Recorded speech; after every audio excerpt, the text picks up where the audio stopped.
Hello.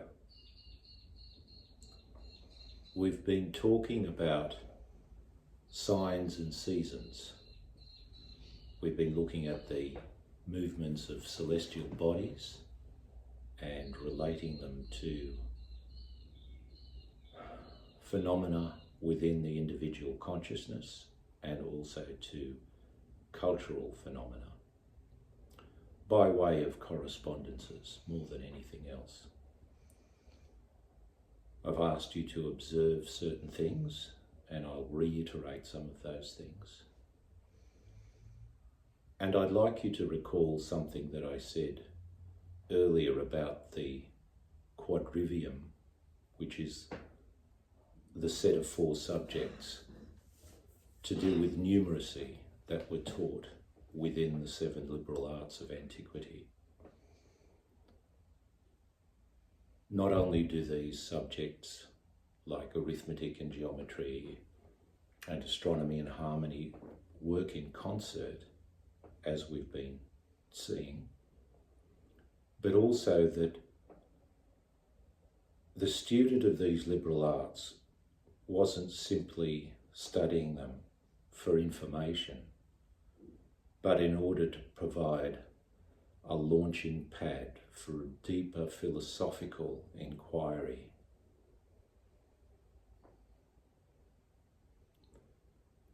In order to do that, I suggested that whilst ordinary exoteric knowledge seems to be divided between the qualitative and the quantitative, we have the hard sciences and then the humanities, for example. I said the way to use the liberal arts is to try to get back to a cognate source, a source of both the qualitative and the quantitative. And one way to do this is to look for the quantitative in the qualitative and to look for the qualitative in the quantitative, where we don't usually look for it and where we don't usually find it. But here I am giving you a testable, empirically testable, practical way of looking for the quantitative in the qualitative. What do I mean by that? Last time I suggested that observing your solar returns, that is, your birthdays every year, see if in any sense you're feeling reborn, reinvented. There's an upsurge of fresh energy to do with your identity, to do with your individual personhood. Now, this is the first harmonic of the circle,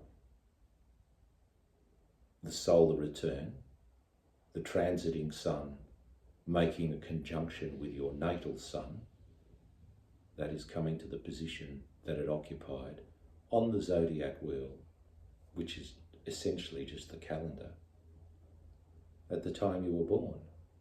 So I'm asking you to take this quantitative thing and apply it to a qualitative thing that has to do with your interior life and your sense of identity. See if the two can be married, but grounded in your empirical observation. Don't just assume it to be true because somebody said so.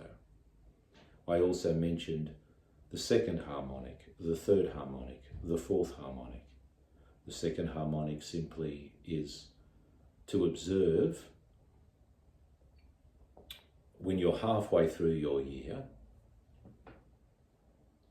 about 6 months into your year, whether there seems to be a manifestation of circumstances that point to a one-on-one special relationship, partnership, whether that be with your spouse, with your significant other, with a business partner, to see whether the frequency and the power with which such opportunities manifest is greater than it is at other times. And often, well, again, not wanting to preempt, but you need to be able to ascertain through your own intuitive judgment whether you're getting more striking examples of this coming up 6 months down the track at your second harmonic. Here we have an example of the quantitative, that is half the division of the circle, the second harmonic, marrying up with something that has to do with human relationships, namely partnership. I mentioned that partnership was one of the foundations of identity.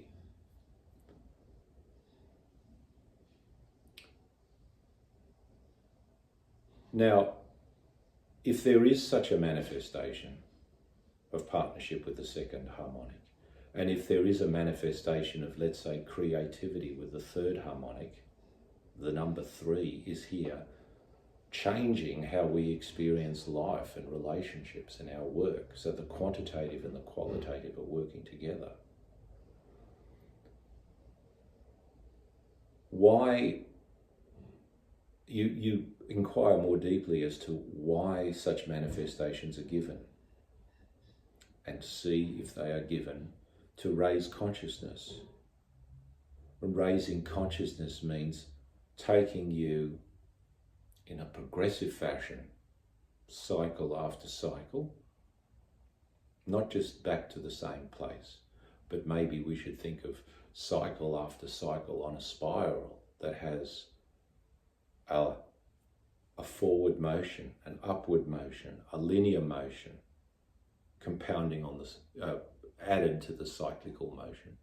Whether it's taking you to greater and greater consciousness, that is to say, a profounder insight into the nature of who you are in relation to the cosmos.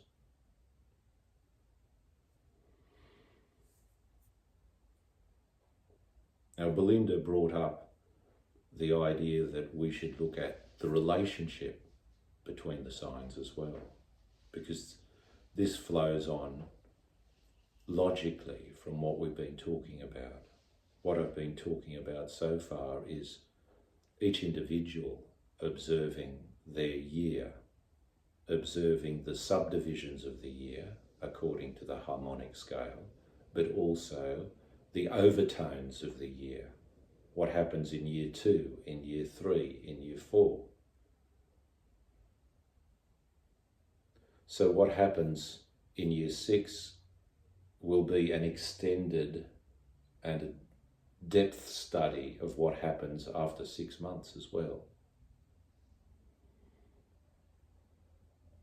If you need more understanding of that, I refer you to the last broadcast, videocast, which would have been Signs and Seasons 4, because this one is Signs and Seasons 5. So,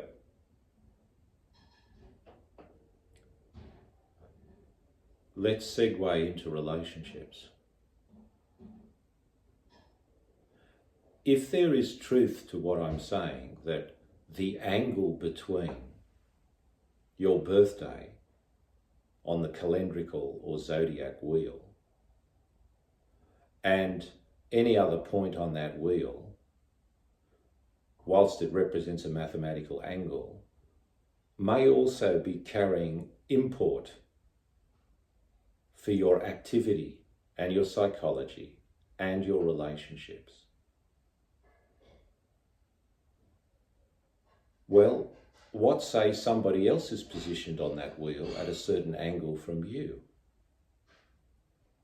There is already a geometric relationship between you and them.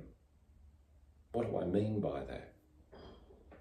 I mean, in terms of timing in the year when you were born, there is a geometric relationship.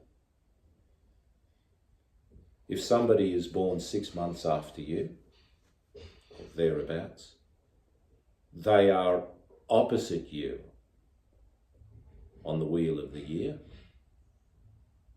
They form a second harmonic with you.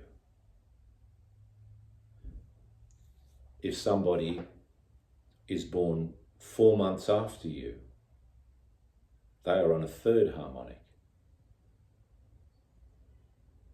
They are also on a third harmonic if they are born 8 months after you. Because if you were to progress yourself through the year, a third of the way through your year from birthday to birthday, you would hit their birthday. 2/3 of the way through the year, you would hit the other point as well. So what are the combinations and permutations between people? Well, obviously, the first harmonic is a conjunction between your birthday and their birthday. People who are born around the same time as yourself. Now, do they have to be born exactly on the same day? No. But the closer to precise conjunction, the more these effects can be observable. Again, put it all to the test. But what is a good rule of thumb for deciding whether this person is more or less in a first harmonic or conjunctional relationship with you? Well, the rule of thumb that I want to propose is the whole sign house. In other words, if you're a Sagittarius, then somebody born within Sagittarius is effectively in that first harmonic relationship with you. Another way of expressing this is to say that it is a one relationship, because you are their first sign and they are your first sign. That is, the first sign counting around the wheel from your birthday onwards. Now, this means that you need to go and have a look at the order of the signs, and also have a look at the cuspal dates of the signs, the dates on which they begin and end. See, Sagittarius would begin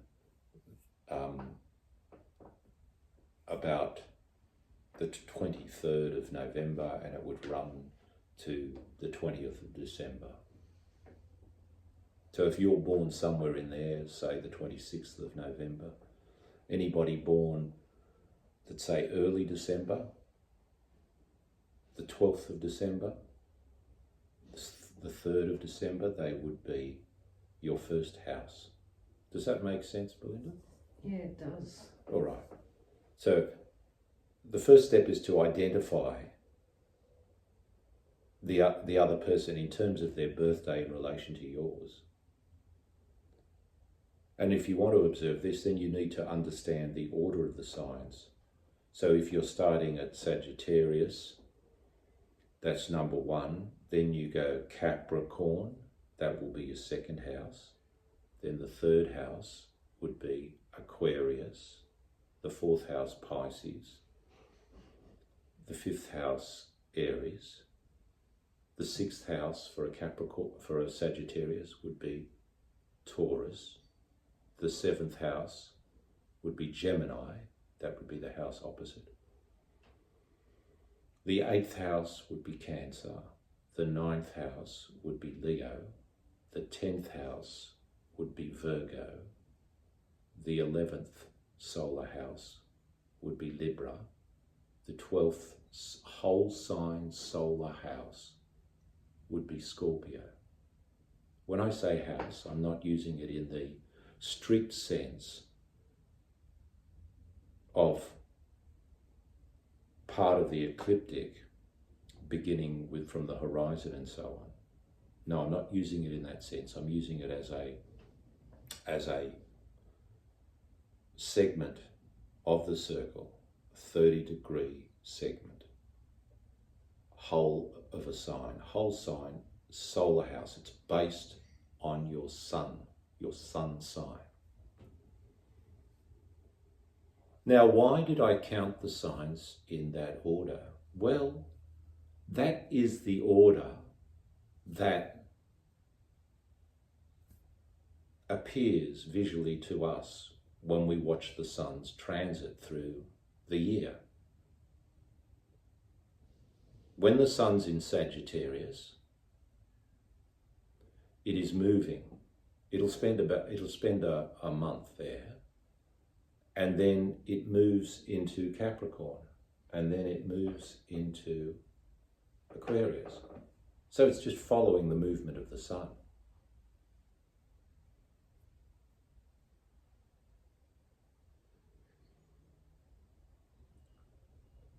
It's important to distinguish that particular movement, which is the annual round. It's very different from the diurnal daily movement of sunrise and sunset. It's the opposite way, because if the sun rises in the east and sets in the west, let's say that takes about 12 hours. It'll range in time, of course, from 10 to 14 hours if you're living at a latitude similar to where I am, depending on whether it's summer or winter. So it's going like that. But when the sun is moving through this, on the same track, if you like, and from month to month through the year, it's going this way. But it's going this way really slowly.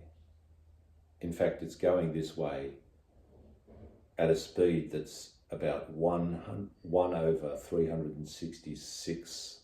It's a 1/365th or a 1/366th the speed of when it goes that way, rising and setting. So movement is important. And then later, when you consider that vast scale of time to do with the precession of the equinoxes, 25,920 degrees, we're going to find that the sun is again moving this way as it does diurnally from sunrise to sunset, but incredibly slowly, such that in a lifetime you might only see it move 1 degree against the fixed star background. So let's get back to observing people of other signs and the dynamics between you and them. If you're a Pisces or an Aries, you count your own house as first house. And if you're there with a fellow Pisces or Aries, you form that 1-1 relationship. You're their first house, they're your first house. That's why I call it a 1-1, 1-1. What can you expect from a 1-1? Well, two things in the same place conjunctionally give you an intensification. Now we do notice the subtle shift from something quantitative to something qualitative. It's same, basically, to simplify things. You two people born under the same sign will tend to mirror each other.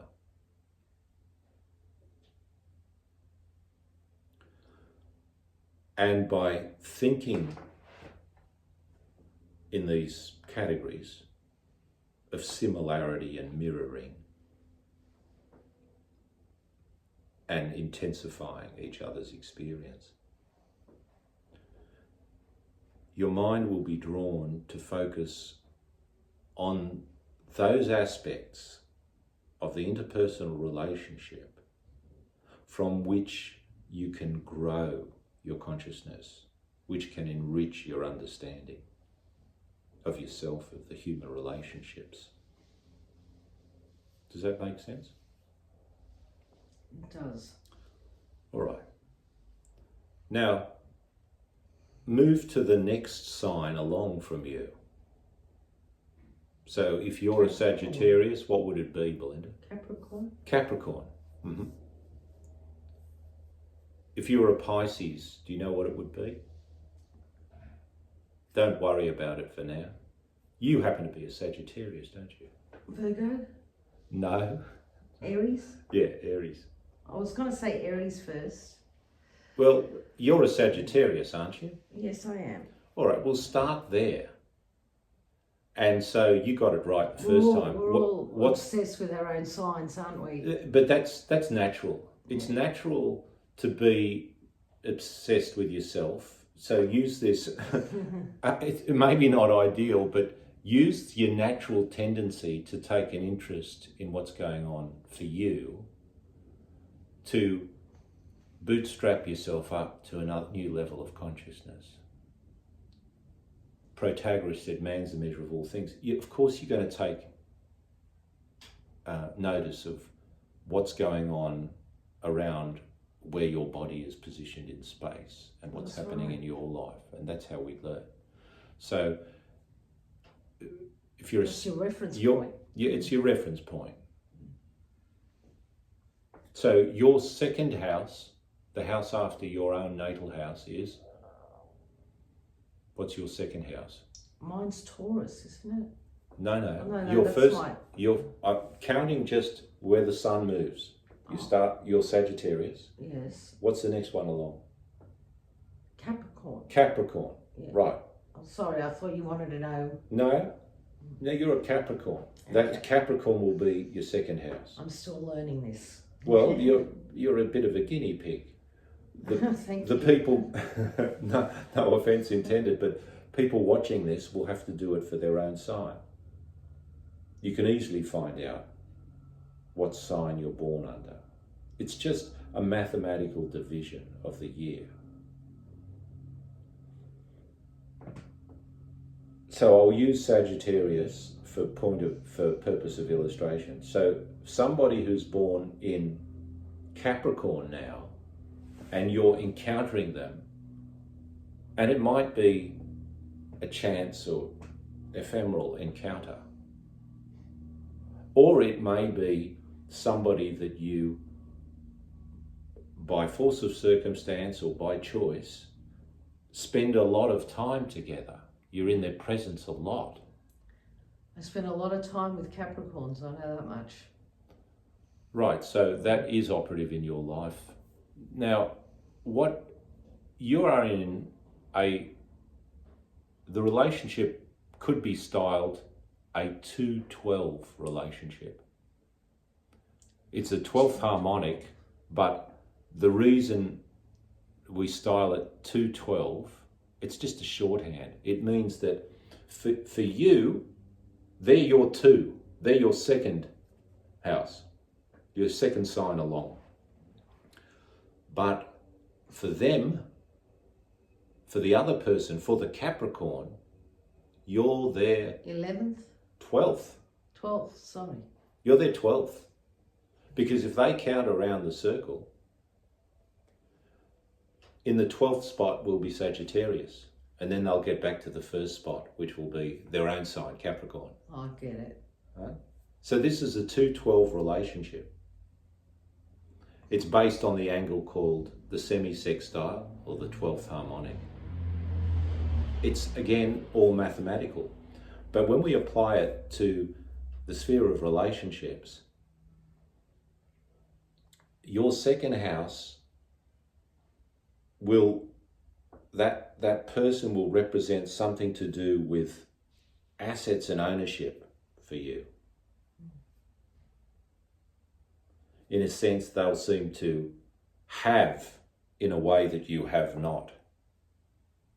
And it may simply just manifest in the form of material assets, having, have not. Whereas for them, encountering their 12th house,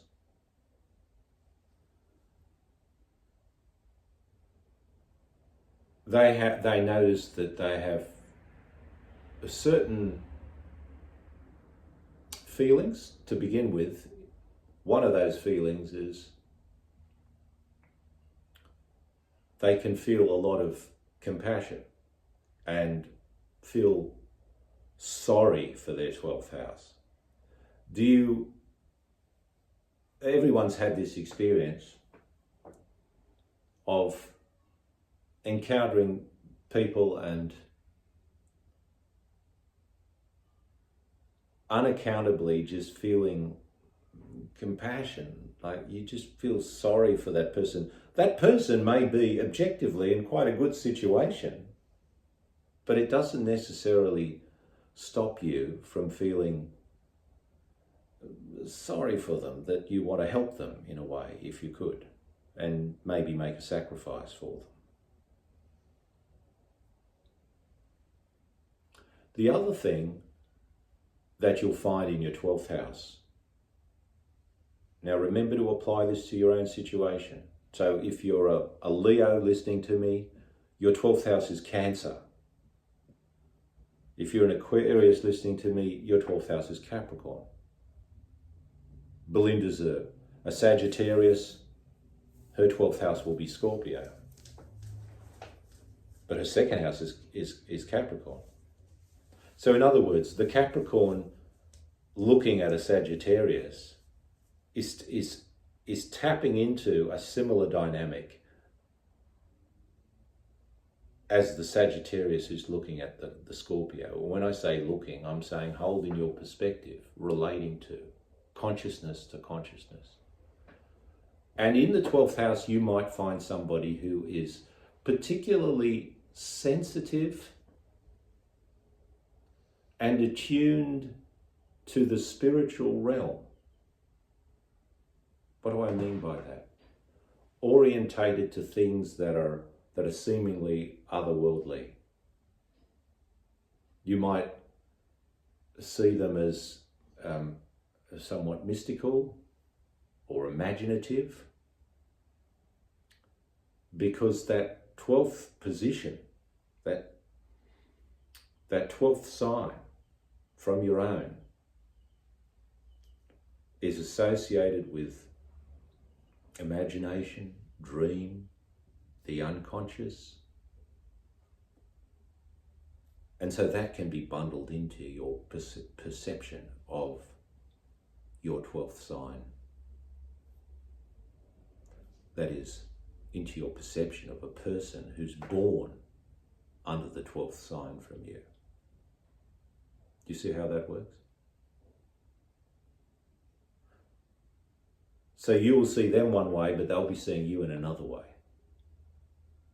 And this can be hard-baked into the structure of the relationship. To ultimately, the reason why this is important is that to wish for the relationship to be other than it is, not bound by the limitations and structures that it is, can be quite futile and lead to frustration. Now, I think we need maybe to work around the circle and look at all of these combinations, because there's the 1-1, the 2-12, the 3-11, the 4-10, the 5-9, the 6-8, and the 7-7. So there are actually 7 combinations, because when you go beyond the 7-7, you get to the 8-6. And we've had the 6-8, so it's kind of similar. You can flip it around.